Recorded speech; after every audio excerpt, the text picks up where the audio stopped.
संविधान के अंतर्गत हम लोग भारत के महान्यायवादी अटॉर्नी जनरल ऑफ इंडिया, इसके बारे में चर्चा करेंगे। इसके बारे में विस्तारपूर्वक देखेंगे कि भारत के महान्यायवादी अटॉर्नी जनरल ऑफ इंडिया होता क्या है।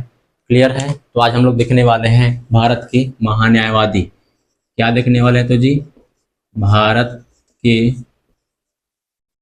महान्यायवादी attorney general of India, AGI, attorney general of India, Bharat के महान्यायवादी क्या होता है।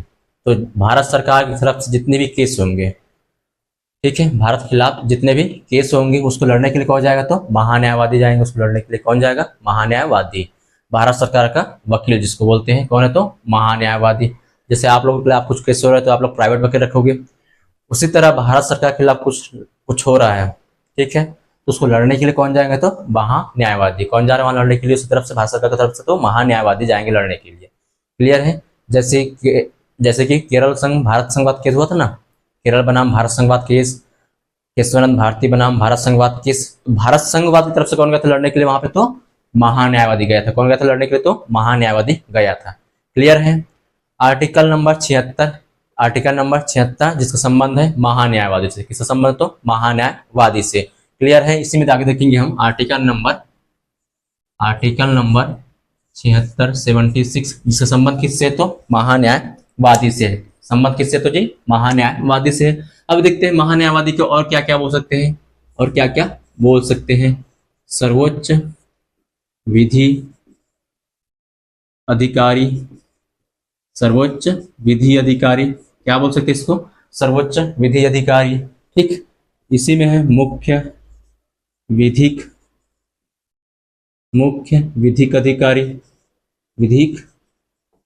अधिकारी, प्रथम कानून अधिकारी,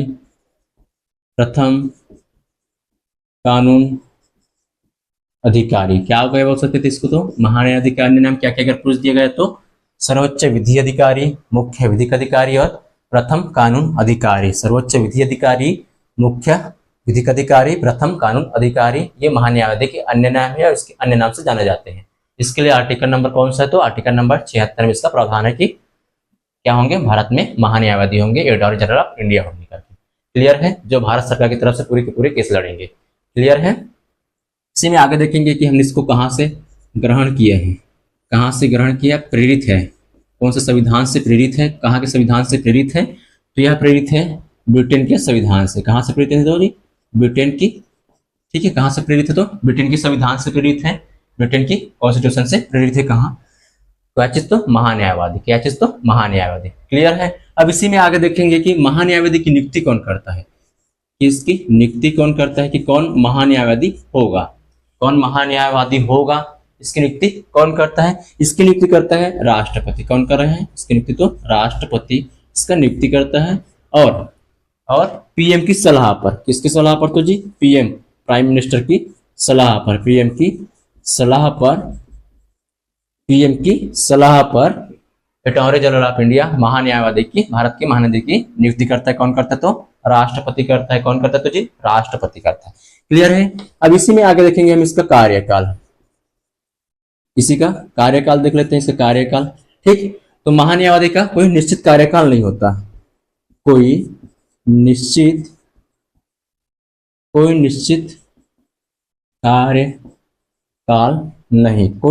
कार्यकाल नहीं। किसका? तो महान्यायवादी का। जब कोई निश्चित कार्यकाल नहीं है तो मतलब इसके बारे में बताते हुए कहां से होगा फिर ये? राष्ट्रपति के प्रसाद पर्यंत रहेंगे। क्या रहेंगे? तो फिर ये राष्ट्रपति के प्रसाद पर्यंत रहेंगे। क्या रहेंगे? तो जी राष्ट्रपति के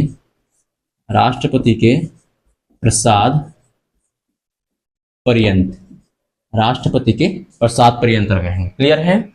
यहां तक क्लियर है? सर्वोच्च विधि अधिकारी, मुख्य विधिक अधिकारी, प्रथम कानूनी अधिकारी, इसको बोलते हैं तो महान्यायवादी को बोलते हैं।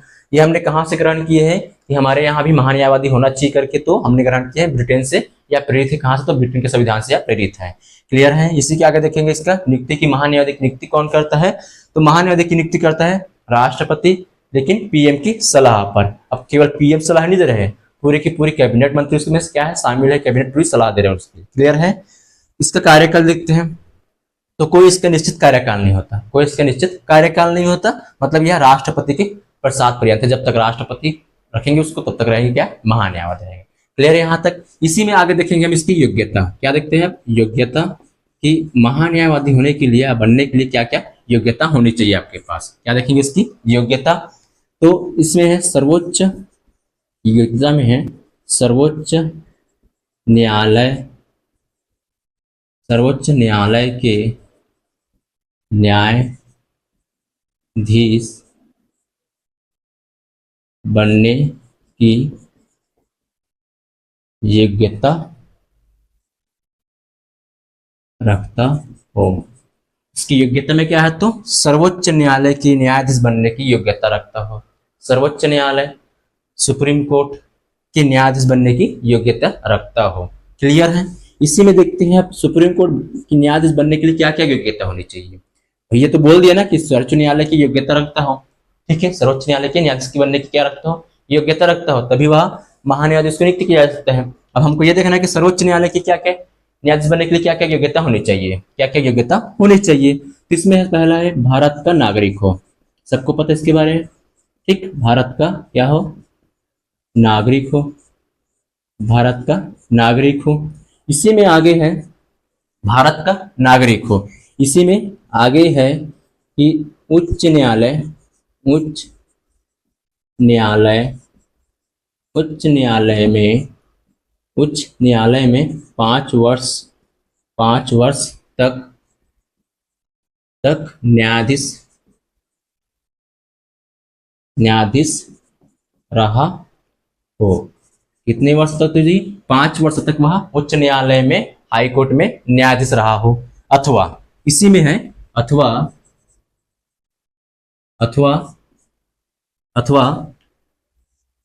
उच्च न्यायालय में 10 वर्ष तक अधिवक्ता रहा हो। कितने वर्ष तक अधिवक्ता रहा हो, तो 10 वर्ष तक अधिवक्ता रहा हो। 10 वर्ष तक वह अधिवक्ता रहा, कहाँ रहा, तो उच्च न्यायालय में। कहाँ रहा हो, तो उच्च न्यायालय में। उसी तरह है उच्च न्यायालय में वह 5 वर्ष तक क्या रहा हो, न्यायाधीश रहा हो। क्या रहा हो, तो न्यायाधीश रहा हो। इसी में आगे कि राष्ट्रपति की नजर में पारंगत रहा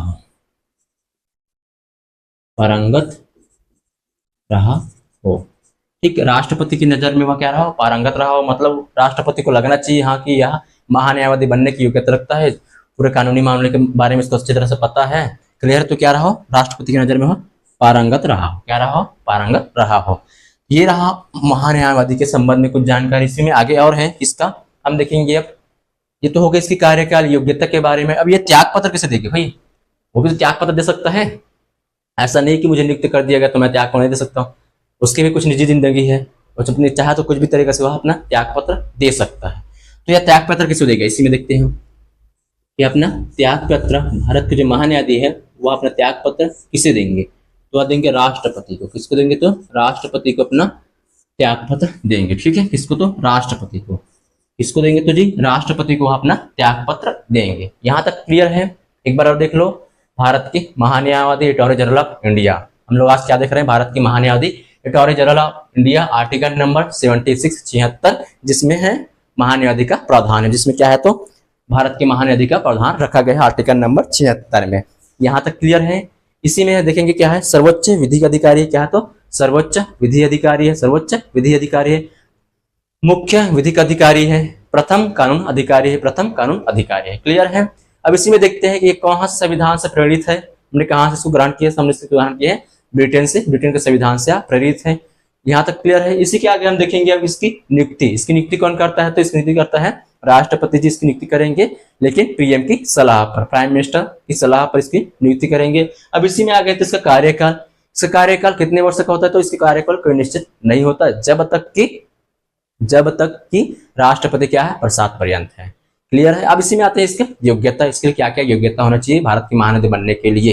तो सबसे पहले है सर्वोच्च न्यायालय का न्यायाधीश बनने की योग्यता रखता हूँ। सर्वोच्च न्यायालय का न्यायाधीश बनने की क्या रखता हो, योग्यता रखता हो। क्लियर है। वह भारत का नागरिक हो, क्या रहा हो तो भारत का नागरिक हो। उच्च न्यायालय में 5 वर्ष तक क्या रहा हो, न्यायाधीश रहा हो, या उच्च न्यायालय में 10 वर्ष तक अधिवक्ता रहा हो, अधिवक्ता मतलब वकील रहा हो। यहां तक क्लियर है। राष्ट्रपति की नजर में क्या हो, पारंगत हो, क्या हो तो पारंगत हो। क्लियर है। अब इसी में आगे आते हैं कि महान्यायवादी अपना त्याग पत्र किसे देंगे, महान्यायवादी अपना त्याग पत्र किसे देंगे। महान्यायवादी अपना त्याग पत्र राष्ट्रपति को देंगे। किसे देंगे तो जी राष्ट्रपति को अपना त्याग पत्र देंगे। यहां तक क्लियर है। इतना नोट कर लो पहले, यहां तक क्लियर है। अब इसी में आगे देखेंगे कि जो भारत के महान्यायवादी है, भारत के महान्यायवादी जो है, इतने सारे केस हैं, इतने सारे भारत सरकार के खिलाफ केस चल रहा है, तो वो तो अकेला हैंडल नहीं कर सकता ना, अकेला तो उसकी मैनेज नहीं कर सकता। तो उनकी सहायता के लिए कि महान्यायवादी की सहायता के लिए सॉलिसिटर जनरल बनाया जाता है। क्या बनाया जाता है तो महान्यायवादी की सहायता के लिए सॉलिसिटर जनरल बनाया जाता है। क्या बनाया जाता है तो जी भारत के महान्यायवादी की सहायता के लिए सॉलिसिटर जनरल की नियुक्ति की जाती है। और यह नियुक्ति की जाएगी किसके द्वारा तो राष्ट्रपति के द्वारा। किसके द्वारा की जाएगी तो राष्ट्रपति के द्वारा। और यहाँ भी पीएम की सलाह पर। अब पीएम की सलाह नहीं चल रही, वहां पे कैबिनेट समिति की कुछ सलाह चल रही, तभी तो नाम हो रहा किसका, पीएम। तो पीएम की सलाह पर। क्लियर है। इसी में हम क्या देखने वाले हैं अभी, महान्यायवादी की, महान्यायवादी की महान्यायवादी की सहायता के लिए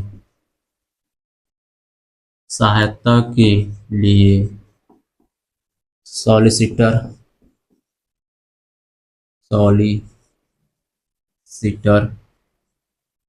जनरल नियुक्त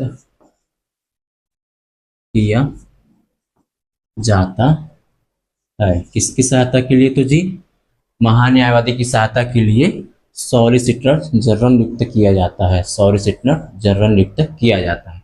क्लियर है। अब इसकी नियुक्ति कौन करता है, सॉलिसिटर जनरल की नियुक्ति कौन करता है तो इसकी नियुक्ति करता है राष्ट्रपति, जिसकी नियुक्ति करते हैं। किसकी थी, सॉलिसिटर जनरल ऑफ इंडिया की नियुक्ति कौन करते तो राष्ट्रपति, लेकिन किसकी सलाह पर, पीएम की सलाह पर, पीएम की सलाह पर। और पीएम अकेला यहाँ पे सलाह नहीं दे रहे, पूरी पूरी कैबिनेट समिति यहाँ पे क्या कर रहे हैं, उनकी सलाह दे रहे हैं, क्या कह रहे हैं, इनकी सलाह दे रहे हैं। क्लियर है। अब सॉलिसिटर जनरल भी एक लिमिट में होता है, हर जगह तो ये भी जा सकते हैं, ठीक। तो सॉलिसिटर जनरल की सहायता के लिए, किसकी, सॉलिसिटर जनरल की सहायता के लिए अतिरिक्त सॉलिसिटर जनरल नियुक्त किए जाते हैं। क्या करते हैं तो अतिरिक्त सॉलिसिटर जनरल नियुक्त करते हैं। क्लियर है। इसमें यहां देखना है कि सॉलिसिटर जनरल की सहायता के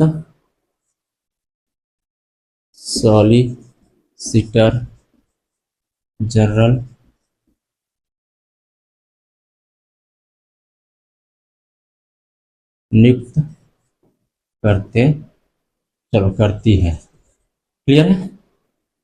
क्या करती तो सॉलिसिटर जनरल अतिरिक्त है ना, किसकी सहायता के लिए तो सॉलिसिटर जनरल की सहायता के लिए अतिरिक्त सॉलिसिटर जनरल नियुक्त करते हैं। क्लियर है। जबकि महान्यायवादी की सहायता के लिए सॉलिसिटर जनरल नियुक्त करते हैं, और सॉलिसिटर के जनरल की सहायता के लिए किसके नियुक्त करते तो अतिरिक्त सॉलिसिटर जनरल, ठीक है, जिसकी सहायता के लिए। क्लियर है। यहां तक क्लियर, किसी को डाउट। हाँ, इसी में हमको याद रखना है कि महान्यायवादी शब्द या महान्यायवादी का प्रावधान संविधान में उल्लेख है, ठीक है, संविधान में उसका उल्लेख है, इसका तो महान्यायवादी का। लेकिन सॉलिसिटर जनरल और अतिरिक्त सॉलिसिटर जनरल का उल्लेख संविधान में नहीं है, उसके संविधान में कोई वर्णन नहीं है। यहां हमको याद रखना है कि सॉलिसिटर जनरल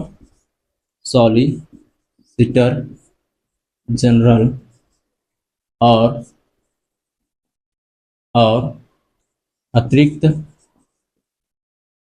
अतिरिक्त सॉलिसिटर जनरल का संविधान में प्रावधान नहीं है, प्रावधान नहीं है मतलब क्या हुआ है, संवैधानिक नहीं है। क्या है तो यह संवैधानिक नहीं है। क्लियर है। आर्टिकल नंबर 76 केवल महान्यायवादी के लिए है, केवल किसके लिए तो महान्यायवादी के लिए है। क्लियर है। जबकि सॉलिसिटर जनरल और अतिरिक्त सॉलिसिटर जनरल क्या है, संविधान में इसका कोई प्रावधान नहीं है, मतलब यह संवैधानिक पद नहीं है। अगर पूछ दिया गया क्या सॉलिसिटर जनरल या अतिरिक्त सॉलिसिटर जनरल का संविधान में उल्लेख है या संवैधानिक पद है, तो नहीं है, तो नहीं है। ये हमको पता होनी चाहिए। क्लियर है यहां तक, यहां तक किसी को कोई डाउट। अब इसी में देखेंगे आगे कि महान्यायवादी के क्या क्या अधिकार है, क्या क्या उनको अधिकार प्रदान किया गया है। इसको तो जी महान्यायवादी का क्या देख लेते हैं, अधिकार। क्या देखेंगे, अधिकार। महान्यायवादी को कौन कौन से अधिकार प्राप्त है। तो महान्यायवादी के लिए है किसी भी कोर्ट में, किसी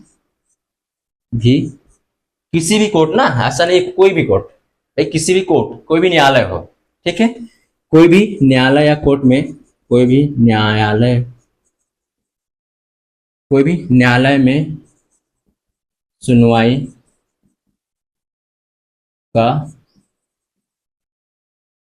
अधिकार है। क्या है, किसी भी न्यायालय या कोर्ट में सुनवाई का अधिकार है। किसको तो महान्यायवादी। भाई भारत के महान्यायवादी, भारत का, सोचो छत्तीसगढ़ का नहीं, भारत का महान्यायवादी मतलब supreme court, high court, district court, सभी जगह पे सुनवाई का उसको अधिकार प्राप्त है। किसको तो महान्यायवादी को। ठीक, यहां पे लिख सकते हैं जैसे सुप्रीम कोर्ट, हाई कोर्ट और डिस्ट्रिक्ट कोर्ट, और भी है, ठीक, और भी है, आदि करके लिख सकते हैं एक्स्ट्रा करके। ठीक, यहां तक किसी को कोई डाउट। भाई जो महान्यायवादी है किसी भी न्यायालय में क्या है, उनको सुनवाई का अधिकार प्राप्त है, कहीं भी जा सकते हो अपनी केस लड़ने के लिए, ऐसा नहीं है, कहीं भी कोई भी कोर्ट में जा सकते हैं, कोई भी न्यायालय में जा सकते हैं। क्लियर है यहां तक, यहाँ किसी को डाउट। अब इसी में आगे देखेंगे कि आर्टिकल नंबर 88, आर्टिकल नंबर 88 होता है संसद किस संबंध, तो 88 किस संबंध है तो जी संसद सत्र संबंध है। ठीक है, संसद सत्र। आज के लिए आर्टिकल कौन सा है तो 88। चलो देखते इसमें क्या क्या उनको अधिकार प्राप्त है 88 के अंतर्गत। इसको तो भारत के महान्यायवादी को, जब संसद सत्र चल रहा हो, संसद सत्र मतलब चाहे लोकसभा का सत्र हो चाहे राज्यसभा का सत्र हो, भारत के महान्यायवादी को उनमें बैठने का अधिकार, उसमें सत्र में बैठने का अधिकार किसको तो भारत के महान्यायवादी को। उसको तो भारत के महान्यायवादी को चाहे लोकसभा का सत्र हो चाहे राज्यसभा का सत्र चल रहा हो, वहां बैठ सकता है। कौन तो भारत के महान्यायवादी। वहां बोल भी सकता है, उस समिति का सदस्य भी बन सकता है, लेकिन वहां वोट नहीं दे सकता। क्लियर है। कौन तो भारत के महान्यायवादी। बताओ क्या क्या कर सकता है, बैठ सकता है, बैठ सकता है। क्लियर है। और बोल सकता है,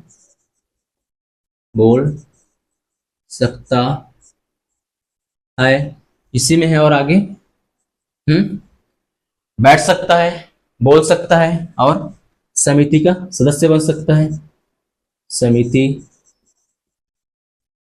का सदस्य बन सकता है। लेकिन यहां पे याद रखना, लेकिन क्या, वोट या मतदान नहीं दे सकता।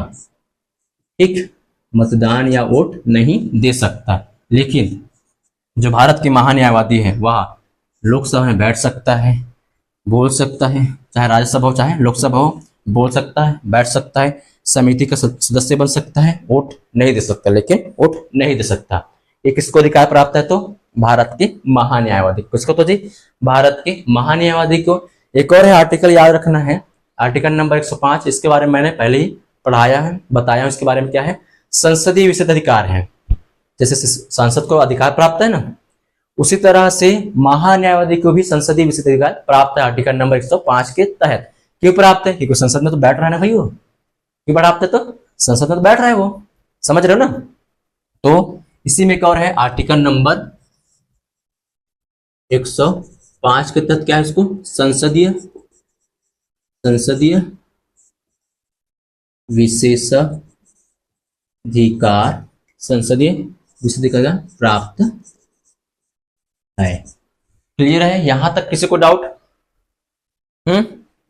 यहां तक किसी को कोई डाउट? क्लियर है? क्या है आर्टिकल नंबर 105 के तहत संसदीय विशेषाधिकार प्राप्त है किसको? तो भारत के महान्यायवादी को। जैसे सांसद को भी अधिकार प्राप्त है, उसी की तरह भारत के महान्यायवादी को भी अधिकार प्राप्त है। क्लियर है? इसमें देखिए हमने महान्यायवादी की सहायता के लिए क्या बनाया गया? तो सॉलिसिटर जनरल बनाया गया, जबकि सॉलिसिटर जनरल की सहायता के लिए क्या बनाया गया? अधिकतर सॉलिसिटर जनरल बनाया गया है। और सॉलिसिटर जनरल की नियुक्ति कौन कर रहा है? तो राष्ट्रपति कर रहे हैं और पीएम की सलाह पर कर रहे हैं। क्लियर है? जबकि सॉलिसिटर जनरल और अतिरिक्त सॉलिसिटर जनरल का संविधान में कहीं प्रावधान नहीं है या संवैधानिक पद नहीं है, लेकिन महान्यायवादी संवैधानिक पद है आर्टिकल नंबर 76 के तहत। इसके तहत तो जी आर्टिकल नंबर 76 के तहत। क्लियर है? अब इसी में देख रहे हैं कि महान्यायवादी को कौन कौन से अधिकार प्राप्त है, और भी अधिकार प्राप्त है, ये भी तो है, इतना डेमो चल रहा है इनका। क्लियर है? तो किसी भी न्यायालय में सुनवाई का अधिकार है। क्या है? सुनवाई का अधिकार। कोई भी न्यायालय हो, चाहे सुप्रीम कोर्ट हो, हाई कोर्ट हो या डिस्ट्रिक्ट कोर्ट हो, और भी कोर्ट हो, जितने भी हो। ठीक। उसके बाद है आर्टिकल नंबर 108 के तहत संसद सत्र जब चल रहा हो तो वह संसद में बैठ सकता है। कौन? तो भारत के महान्यायवादी बोल सकता है। समिति का सदस्य भी बन सकता है। कुछ समिति बना रहे हैं ना वहां पे, तो समिति का सदस्य भी बन सकता है, लेकिन अपना मतदान या वोट नहीं दे सकता। आर्टिकल नंबर 105 के तहत उसको संसदीय विशेषाधिकार प्राप्त है किसको? तो भारत के महान्यायवादी को। तो जी भारत के महान्यायवादी को आर्टिकल नंबर 105 के तहत संसदीय विशेषाधिकार प्राप्त है। और संसदीय विशेषाधिकार क्या है बताओ? ये सत्र अगर चल रहा है तो 40 दिन पूर्व और 40 दिन बाद उसको गिरफ्तार नहीं कर सकते। क्लियर है? जब तक संसद सत्र चल रहा है तब तक। क्लियर है? यहां तक इतना नोट करो, इसके आगे और भी है। यहां तक क्लियर है?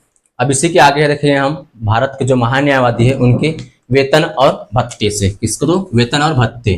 क्या देखना है अब? उसके वेतन और भत्ते। वेतन और भत्ते।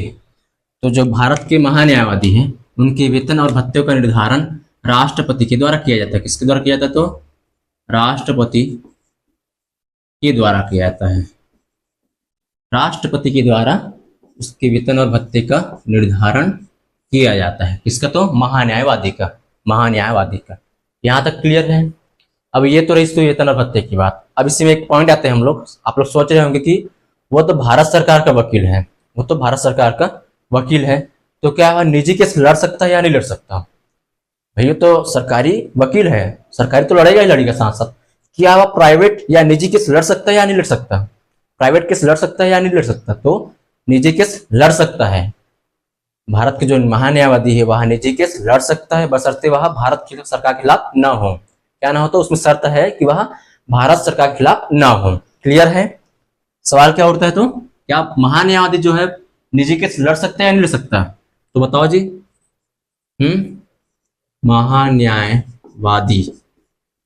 महान्यायवादी जो है निजी केस लड़ सकता है। निजी केस लड़ सकता है। महान्यायवादी है जो वह निजी केस लड़ सकता है। क्या लड़ सकता है? निजी केस लड़ सकता है, लेकिन इसमें एक शर्त है। लेकिन इसमें क्या है? शर्त है। क्या शर्त है? तो वह भारत सरकार के खिलाफ न हो। क्या न हो? वह जो केस है भारत सरकार के खिलाफ न हो। ठीक है? जो केस है वह भारत सरकार के खिलाफ न हो। जबकि भारत सरकार का खुद वकील कौन है? महान्यायवादी है। भारत सरकार का कौन है वकील? तो महान्यायवादी है। तो वही थोड़ी ना लड़ेगा उसका केस, भारत सरकार का थोड़ी ना लड़ेगा वो। हाँ भैया ऑलरेडी क्या है? भारत सरकार का क्या है? वह वकील है। तो भारत सरकार के खिलाफ क्यों लड़ेगा वो केस? तो वह निजी केस लड़ सकते हैं। उसमें शर्त क्या है? भारत सरकार का खिलाफ न हो। ठीक है? जो केस है वह भारत सरकार के खिलाफ न हो। क्लियर है यहां तक? यहां तक किसी को डाउट? अब इसी में आगे देखते हैं हम प्रथम महान्यायवादी की। भारत का प्रथम महान्यायवादी कौन है? प्रथम न्यायवादी। भारत का प्रथम महान्यायवादी कौन है? भारत का प्रथम महान्यायवादी कौन है? तो मोतीलाल चिमनलाल, नाम ही मस्त है, मोतीलाल चिमनलाल सीतलवाड़।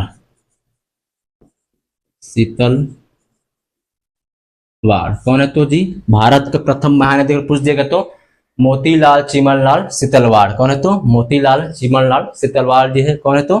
मोतीलाल चमनलाल सीतलवाड़ जी है। क्लियर है? कब तक थे ये इनकी, ये याद रखना हमको, 1950 से 1963, 1950 से 1963 तक भारत के महान्यायवादी रहे। मतलब क्या? सबसे लंबा महान्यायाधीश। ठीक है, सबसे लंबा कार्यकाल किसका? तो भारत के महानदी में पूछ दिया गया तो मोतीलाल चिमनलाल सीतलवाड़ का सबसे लंबा कार्यकाल है कितना? तो 1950 से 1963 के बीच में क्या है? वो भारत के महान्यायवादी है। क्या? तो भारत के महान्यायवादी है। क्लियर है? अगर पूरे देखेंगे हम, सबसे छोटा कार्यकाल किसका होता है? कौन से महान्यायवादी है जो सबसे छोटा कार्यकाल रहा? ठीक है, तो है वो 7वें महान्यायवादी। कौन है तो? 7वें महान्यायवादी जी है, महान्यायवादी, जिसका कार्यकाल बहुत छोटा रहा। ठीक है, उसका नाम है सोराबजी। सबसे छोटा कार्यकाल, सबसे छोटा लिख सकते हैं, कम कार्यकाल। ठीक है, छोटा कार्यकाल, सबसे छोटा कार्यकाल किसका है? तो सोराबजी का। किसका? तो जी सोराबजी का क्या है? कार्यकाल है। यहां तक क्लियर है? और इसी में आगे देखेंगे हम कि वर्तमान में अभी कौन है, बताओ। वर्तमान में महान्यायवादी कौन है यहाँ भारत के? ये आपके लिए क्या रहेगा? होमवर्क रहेगा। क्या रहेगा आप लोग के लिए? होमवर्क रहेगा कि वर्तमान में भारत के महान्यायवादी कौन है। ये आपके लिए क्या रहेगा? होमवर्क रहेगा। क्लियर है? यहां तक क्लियर? किसी को डाउट? अब महान्यायवादी से आर्टिकल नंबर 76 हमको याद रहना चाहिए। यहां तक क्लियर है? चलो इतना नोट करो, फिर आज क्लास में तक रखते हैं।